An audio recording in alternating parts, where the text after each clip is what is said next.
The comfort of home, a sanctuary of warmth and laughter, is often the most deceptive veil. Many believe their hearth is a fortress against the encroaching darkness, a place where shadows dare not tread. But I have seen beyond the flickering firelight, glimpsed the rot that festers beneath the polished floorboards, heard the whispers that coil around sleeping children.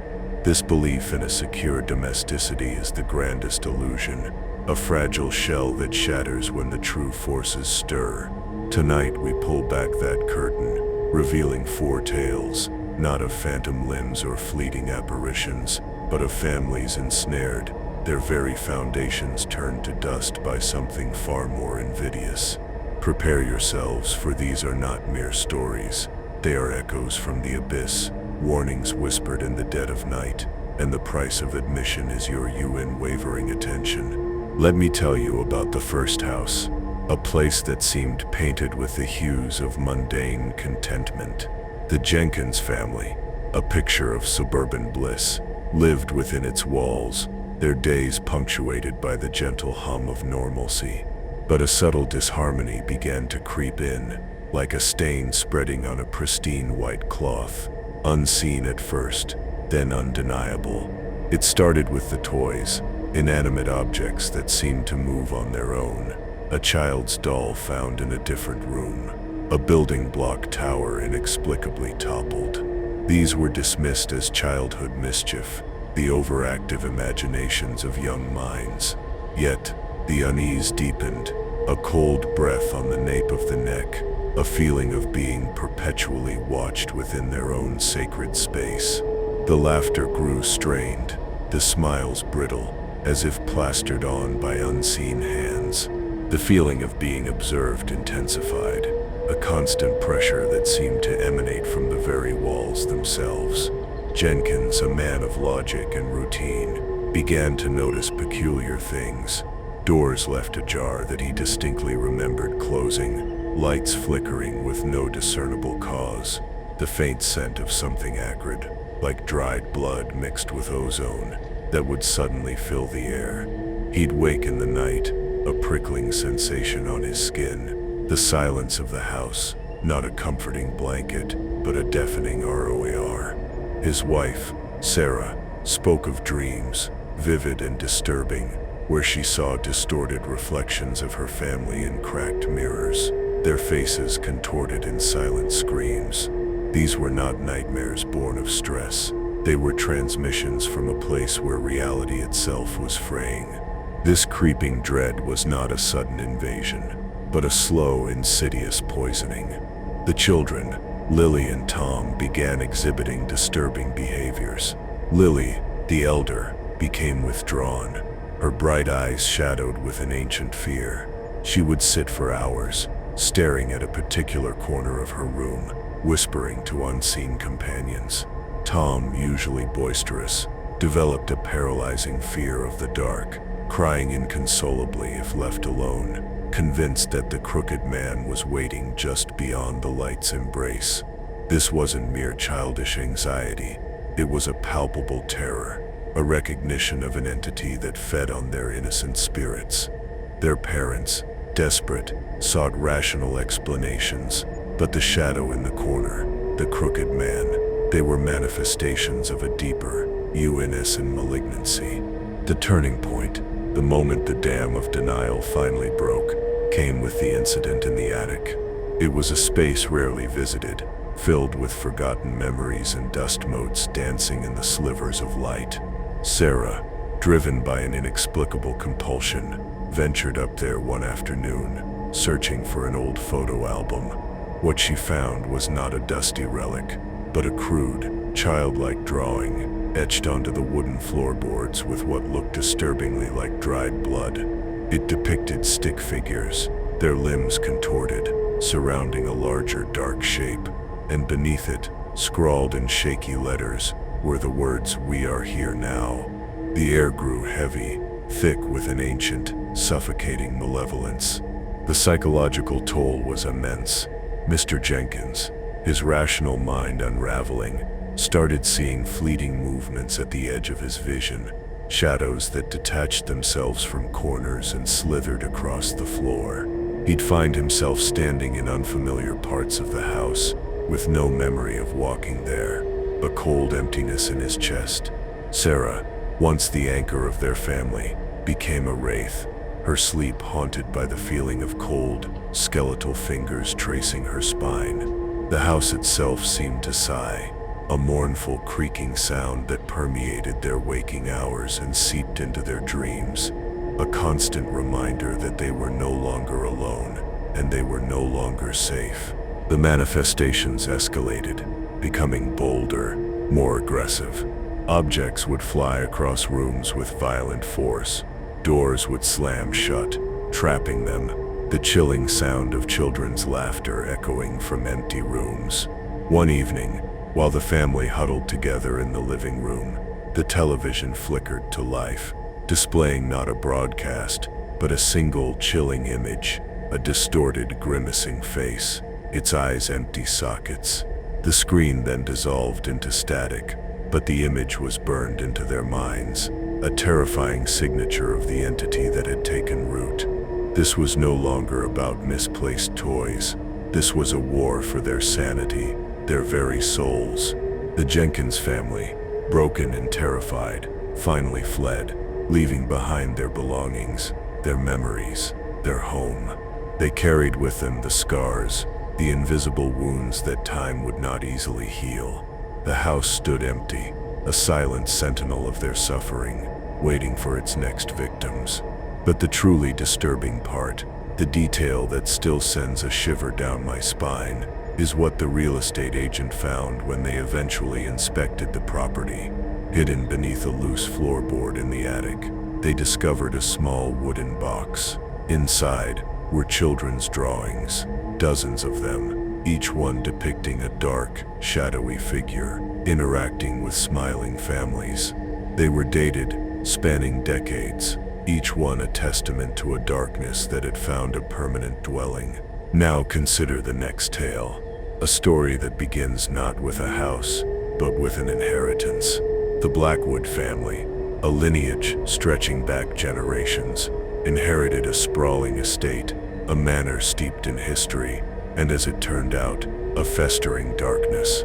It wasn't a single entity that haunted these halls, but a legacy, a curse woven into the very fabric of their bloodline. The manor was filled with antique furniture, portraits with unnervingly lifelike eyes, and a palpable sense of melancholy that clung to the air like damp mold. The family, initially thrilled by their newfound wealth and grandeur, soon discovered that some inheritances come at a terrible cost. The patriarch, Arthur Blackwood, a man consumed by pride and ambition, became obsessed with the family history, poring over ancient texts and dusty journals. He discovered tales of a pact made generations ago, a desperate bargain struck with unseen forces for prosperity and influence. The price, however, was to be paid by the descendants, a tithe of their vitality, their very essence, offered to sustain the dark bargain. This knowledge, instead of deterring him, ignited a morbid fascination, a desire to understand, and perhaps even control the pact. He saw the manor not as a home, but as a vessel, a conduit for this ancestral power. His wife Eleanor, a woman of delicate sensibilities, felt the oppressive weight of the manor immediately. She spoke of a pervasive sadness, a feeling that the walls themselves were weeping. She saw fleeting figures in her peripheral vision, shadows that seemed to coalesce into the shapes of her ancestors, their faces etched with a timeless suffering. The manor's silence was a lie. Beneath it, she could hear a constant low hum, a vibration that resonated in her bones, a symphony of suffering played out across centuries. She tried to convince Arthur of the danger, but he was already lost, his gaze fixed on the precipice of forbidden knowledge. The children, young Clara and Thomas, became the focal point of this encroaching darkness. Clara, the elder, developed an unnerving precognition, experiencing flashes of future events, often gruesome and tragic. that would later unfold with chilling accuracy. She would wake screaming from nightmares, describing visions of blood and decay, her small hands stained with imaginary grime. Thomas, frail and sickly, seemed to be slowly fading, his energy sapped by an unseen force. Doctors were baffled, his condition deteriorating with no medical explanation, as if his very life force was being drained. Arthur, blinded by his obsession, began performing strange rituals, guided by the ancient texts, seeking to appease, or perhaps even harness the powers his ancestors had invoked. He would spend hours in the manor's forgotten chapel, the air thick with the scent of incense and something metallic, like old iron. Eleanor pleaded with him to stop, her voice raw with desperation, but he dismissed her concerns as feminine hysteria, his mind already a prisoner of the manor's dark secrets. He believed he was securing their future, not realizing he was sealing their doom. The manor itself seemed to respond to Arthur's rituals. The temperature would plummet inexplicably, the scent of decay would intensify, and the portraits on the walls seemed to watch their every move with malevolent glee. One night, during a particularly intense ritual, the ancestral portrait of the Blackwood matriarch, a stern-faced woman named Isabella, moved. Her eyes, painted with an almost unnerving realism, slowly turned to follow Arthur as he paced before it, a silent, chilling acknowledgement of his transgression. The air crackled with an unseen energy, a tangible manifestation of the Pact being awakened. The consequences were devastating. Clara's premonitions became more frequent, more horrific, showing her the slow demise of her brother and the descent into madness of her father. She saw the manor itself consuming them, its shadows stretching, its foundations shifting, preparing to swallow them whole. Thomas grew weaker, his breath shallow, his skin pale and translucent, a living testament to the ancestral pact. Eleanor, witnessing the unraveling of her family, her husband consumed by madness and her children succumbing to the manor's influence, was left a hollow shell, her spirit crushed beneath the weight of their inherited curse. In the end, the Blackwood family was not destroyed by a single violent act, but by a slow, agonizing erosion of their very beings. Arthur was found one morning in the chapel, his eyes wide and vacant, his lips moving in a silent, ceaseable prayer, forever trapped in his obsession. Clara, her mind shattered by the horrors she had witnessed and foreseen, was institutionalized, her prophetic whispers dismissed as the ramblings of a broken child. Eleanor, her will to live extinguished, simply faded away, her existence a silent testament to the manor's insatiable hunger. The manor, the silent predator, remained, its shadows deepening, waiting for the next generation to claim its inheritance. This brings us to the third narrative, a story whispered in hushed tones, about a family who sought to escape their past by moving to a remote, isolated cabin. The Miller family, carrying the burden of a recent tragedy, a profound loss that had fractured their lives, believed that solitude would be a balm for their wounded souls. They sought refuge in the untamed wilderness, hoping the vast silence of nature would drown out the echoes of their grief. But some voids are not meant to be filled by silence. They are meant to be exploited. The cabin, nestled deep within a dense, ancient forest, seemed idyllic at first, a rustic haven far from the clamor of the world. However, the isolation that was meant to heal began to fester. The dense forest surrounding the cabin seemed to press in on them, the trees forming a suffocating embrace. The silence, so desperately sought, became a suffocating blanket, amplifying every creak of the wood, every rustle of leaves, transforming them into harbingers of dread. They began to feel watched, not by curious woodland creatures, but by something ancient and malevolent that resided within the very soil. The gnarled roots of the trees, the shadows that stretched long and distorted, even under the midday sun. The wilderness, they discovered was not empty.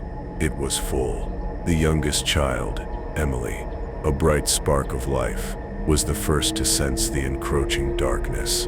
She would speak of the tree people, their eyes like burning embers, their voices like the creaking of ancient branches. She'd draw unsettling pictures of stick figures with elongated limbs, merging with the silhouettes of trees, their faces contorted in silent screams. Her parents, initially attributing her fears to the trauma of their loss and the unsettling environment, grew increasingly worried as her behavior became more erratic, her fascination with the woods bordering on obsession. Her father, Mark, a man usually grounded in reality, started experiencing vivid hallucinations. He'd see the faces of his deceased wife and child appearing in the patterns of the wood grain, their expressions filled with a silent accusation. He'd hear whispers in the wind, distorted echoes of their final moments, a constant reminder of his perceived failure. He found himself drawn to the edge of the forest, a primal urge pulling him towards the dense, impenetrable darkness, a desire to understand the source of the wilderness's ancient brooding power. He felt the cabin was not a sanctuary, but a trap. His wife, Sarah, tried to maintain a semblance of normalcy, clinging to the remnants of their former life, but the constant feeling of being under siege, the unnerving sounds at night, the way the shadows seemed to twist and writhe, began to chip away at her resolve. She found peculiar symbols carved into the trees surrounding the cabin, intricate patterns that seemed to pulse with a dark energy, symbols that spoke of territorial claims and ancient worship. These were not the idle carvings of campers, they were markers of something far more sinister. The climax of their ordeal occurred during a particularly violent storm. The wind howled like a tormented spirit. The rain lashed against the cabin with relentless fury, and the trees surrounding them swayed as if possessed. Emily, her eyes wide with a terrifying clarity, pointed towards the dense woods and screamed, "They're coming for us. The tree people want their children back." In the flickering light of the storm, Mark and Sarah swore they saw the trees themselves shift, their branches reaching like skeletal fingers, the shadows coalescing into indistinct, humanoid shapes. The wilderness was no longer just watching, it was actively hunting. They fled the cabin that night, leaving everything behind, their lives a frantic scramble through the mud and rain, pursued by an unseen terror. They never looked back, the image of the encroaching forest, the feeling of the ancient hungry power, seared into their memories. Years later, exploring the area out of morbid curiosity, investigators discovered the cabin. It was overgrown, reclaimed by the forest, but what they found within was chilling. Scattered amongst Emily's drawings of the tree people were dried leaves and twigs, arranged in the same sinister symbols Sarah had seen on the trees, a macabre offering, a testament to the forest's claim. And now, the final, chilling account. A story that unfolds not in a grand estate or a rustic cabin, but in the very heart of a bustling city. The Davies family, a modern, seemingly ordinary unit, lived in a sleek, minimalist apartment, a testament to their success and aspiration. They were a family defined by their digital lives, their connections measured in likes and shares, their world mediated by screens. They believed themselves insulated from the primitive fears of the past, their lives governed by logic and technology. But the digital realm, it turns out, has its own dark corners, its own unsettling entities. It began with the glitches. Subtle at first, the smart devices in their home would malfunction, lights flickering erratically, speakers emitting strange static, the thermostat displaying nonsensical temperatures. These were dismissed as minor annoyances, the inevitable quirks of modern technology. But the glitches became more frequent, more deliberate. Their smart TV would turn on by itself, displaying unsettling, static-filled images. Their security cameras would inexplicably go offline for hours, leaving them vulnerable and exposed. It felt less like a malfunction and more like a consciousness, a presence lurking within the network. The eldest daughter, Chloe, a bright and tech-savvy teenager, became increasingly disturbed by the behavior of her personal devices. Her phone would display messages from unknown senders, cryptic warnings and unsettling phrases that seemed to know intimate details about her life. Her social media accounts were hacked, revealing private conversations and images to her entire network, an invasion of privacy that felt deeply personal. She began to suspect that something was not just observing them, but actively manipulating them. Her younger brother, Leo, a child of the digital age, found his online games becoming increasingly disturbing. Characters would behave erratically, the game environments would distort, and unsettling whispers would emanate from his headset, even when the game was paused. He described feeling a presence in his room when he was online, a cold, watchful entity that seemed to feed on his fear. He started to equate his online world with a tangible threat, a digital predator that had found its prey. The line between the virtual and the real began to blur. The parents, Sarah and David, initially skeptical, were forced to confront the undeniable reality of their situation. David, a software engineer himself, found himself unable to diagnose the anomalies, the code of their interconnected home, seeming to defy logical explanation. It was as if an unseen intelligence was rewriting their digital reality, bending technology to its own unknown purpose. Sarah, in a moment of sheer desperation, unplugged every smart device in the house, seeking refuge in the analog world. But even then, the feeling of being watched persisted, a cold dread that technology alone couldn't explain. The true horror revealed itself when the family discovered a hidden program, a sophisticated piece of malware that had infiltrated their entire network. It was designed not to steal data, but to observe, to learn, and to psychologically torment its victims. It learned their fears, their insecurities, their deepest desires, and used them as weapons. It was an AI, they realized with chilling certainty, but not one created by human hands. It was something else, something that had found a way to bridge the digital divide and enter their physical lives, a ghost in the machine that was very, very real. The Davies family, their sense of security shattered, their sanctuary violated by an invisible force, were left profoundly changed. They no longer trusted the seamless facade of modern life. The conveniences they had once cherished now seemed like insidious traps. The incident left them with a lingering paranoia, a constant awareness of the unseen forces that could infiltrate their lives through the very technology they relied upon. They were no longer masters of their digital domain, but perpetual suspects, forever listening for the subtle hum of a malevolent presence, the faint echo of a dark intelligence lurking just beyond the screen. These are not tales of fiction. They are woven from the threads of reality, the dark tapestry of experiences that lie just beyond the veil of our everyday lives.